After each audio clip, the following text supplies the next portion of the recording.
Pressure right now, it is fair to say, Mark Ogden, the January transfer window is now open. Are they trying to hijack that deal for Luka Modrics? They are. I spoke to somebody at Shakhtar today, and Chelsea have been in touch, and they've opened talks with Shakhtar about Modric, and they're going to speak to Dario Serna, who's the director of football at Shakhtar, later this week. So, it could be a play just to put a bit of pressure on Arsenal to up their bid. But the thing with Chelsea is that they're spending money like I've never seen before in my life. I mean, they've already committed over £300 million now on players. I think when they get Benoit Badiashile from Monaco, it'll be over £300 million since the summer, which is crazy. They talk about Enzo Fernandez as well for over £100 million. So they've got money to spend. So Modric, maybe 50, 60, 70 million pounds. Chelsea can do it because when Todd Bowley took over in the summer, they paid 2.5 billion for Chelsea, but committed 1.75 to infrastructure and investment. It seems they're going to spend most of it on players. So Chelsea are in for Modric, and let's see where it goes. They do get deals done, so I'd say they've got a very good chance of getting him. Is this what they need, Craig? Well, they've got a lot of wide players, or wide-ish players, which he generally plays. However, some of them are not playing particularly well. Pulisic, Sterling, Ziyech coming off the World Cup. Modric is a different kind of player. He's more direct. He's pacey. Young guy, very dynamic. But I don't know. I mean, it just seems that the new ownership has come in and it's trying to do everything very quickly. It's a bit of a scattergun approach, and that includes the management. So, I mean, we have no idea what they're going to do in that front. They've got 2 games in the next 4 or 5 days against Manchester City. They've just come off the back of some more disappointing results. So, I mean, yeah, they might go and bring in these new players that Augie mentioned, but, who's going to be managing the club and what kind of decision is this consortium going to make in that respect if the results continue to be of a negative connotation? So, I just don't know at the moment with Chelsea. It seems to me they're just throwing everything together and seeing what sticks. It's interesting, though, isn't it, Mark? Because it's a lot of money that we're talking about. They seem to be spending a lot of money. It's got that fantasy football feeling to it. Does Potter get a say in any of this? I'm sure he has an opinion, but how much his opinion counts? I mean, I think we've seen... It is fantasy football, isn't it? I think the money they've spent, and there's no real strategy to it. You look at those signings they've made, and I don't understand how they can let Lukaku and Timo Werner go and not bring a striker in. They're just signing defenders out left, right and centre, and they're paying massively over the odds for players. Cucurella they paid too much for. Wesley Fofana they paid too much for. You could argue they paid over the odds for Raheem Sterling because I think what he's given since he went to Chelsea is nowhere near what he was giving to Man City. So I just don't see in that list of incomings what a Graham Potter player. They brought Graham Potter in to turn Chelsea into a club that's going to play the long game, but the signings aren't long game signings. They're all over the place, and the Modric thing just seems to be, oh well, Modric's available, let's try and get Modric as well. If I was Potter, I'd be quite concerned. He's got his big chance. He could never turn down the chance of managing Chelsea. But I think he's going there thinking, what am I doing here? What I mean in terms of where's my say? Where's my input? Where's my fingerprints on this team? I don't see it. And when I saw him playing against Forest at the weekend, it was like a team of strangers, and the players just don't fit together. And unfortunately, that's what he signed up to, and I think he knew what he was signing up to. But he's stuck with it now, and I think he's going to find it difficult to turn it around because he's working with players that aren't his players.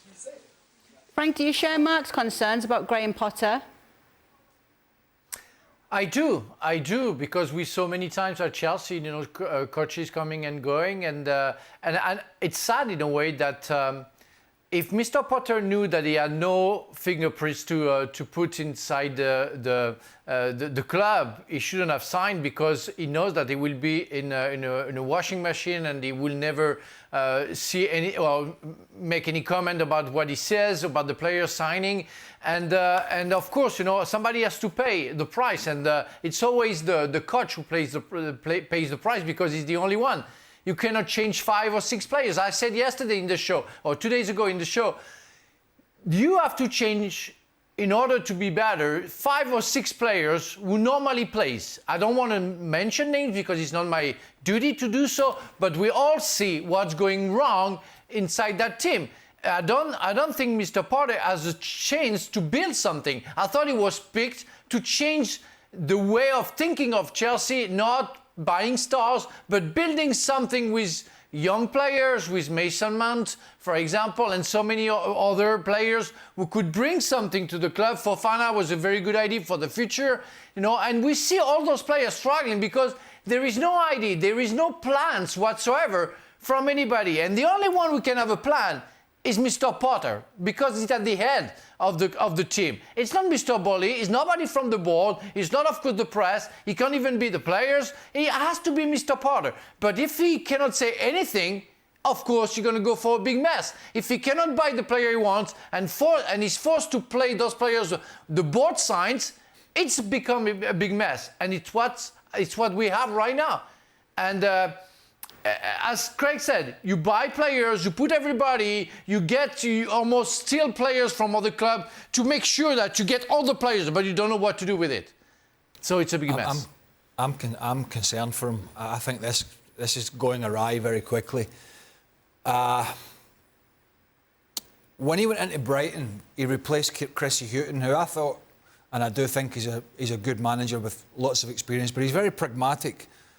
He's very pragmatic in his approach, and he completely, the boys touched about putting his fingerprint on it, he completely changed. It was a full 360 in terms of how they played the game.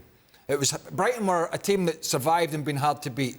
They then became a side under Potter that were playing some of the best football in the Premier League. Yeah, they lacked some goals up front, and that was a big problem for them. But he completely changed the mindset of these players and how they approach the game, with some recruitment as well. I just don't think he's going to get that and be able to do it at Chelsea. It's hard to teach old dogs new tricks, and he's searching and he's searching and he's searching. And the other side is, we just don't know. We knew under Abramovich it was hiring and firing. We just don't know what this consortium are going to do. I really sympathise with Potter and the position he's found himself in. And to Mark's point, I think he's gone in there and found things to be a whole lot worse than he thought. Or maybe he went in thinking that he would have some time to turn things around, as he did with Brighton. But what you've seen with Chelsea under Bowley is, Craig used the term scattergun approach, and it's exactly this January so far, and certainly this pursuit of Modric seems to be following on from what you saw in the summer. From the time you see somebody else go after a player, now all of a sudden Chelsea throw their hat in that same ring, and there doesn't seem to be any thought around what we need or what we're going to do or players that we're going to go after. Somebody else has identified a good player, so therefore we should get ourselves involved. And we all wondered what Bowley would be like once he took over this club. And it seems like he's trying to be Roman Abramovich Part 2, but without the experience of hiring and firing, and without the buffer of success at club level, so the fans could buy into whatever it is you're doing, or more to the point, football and football managers know what they're signing up for. So it's in total disarray for Chelsea. And now you have a very good manager in Graham Potter under immense pressure. He hasn't had a transfer window yet. This is his first. We're 3 days into Potter having a transfer window and addressing any of his needs with Chelsea. How is that the way to run a football club? I am not at all sure, and I sympathise for one of the brightest minds in English management. And just what any under-pressure manager would want this week is back-to-back meetings with Manchester City, Mark. Are these meetings going to prove decisive for his future? Well, I think if they lose against City in the league, that puts them really out of the top four race. I mean, considering how Man United are pulling away right now. And the FA Cup, if they lose the FA Cup tie at the Etihad, that's another competition closed off. So if they're out of the top four race and they're out of the FA Cup, they're out of the League Cup already. They've got to win the Champions League to get back in the Champions League next season. So that's massive pressure. And Todd Bowley's saying it's a different kind of Chelsea, and Potter will get time to change things. But I don't buy that. I think if they miss out of the Champions League, it's a different scenario altogether. And I think you can have a plan. But if you miss out of the Champions League, you have to, Todd Bowley's inexperienced. He has to look at managers that have got a track record. And I think it's an experiment that looks like it's failing because Graham Potter hasn't been given the tools that he needs. He's just been given, like you say, a blank cheque, but it's the owner that's spending the money, not the manager. Well, thank you very much for watching ESPN on YouTube. For more sports highlights and analysis, be sure to download the ESPN app. And for live streaming, premium content, and let's not forget as well, ESPN FC 7 days a week. Subscribe to ESPN+.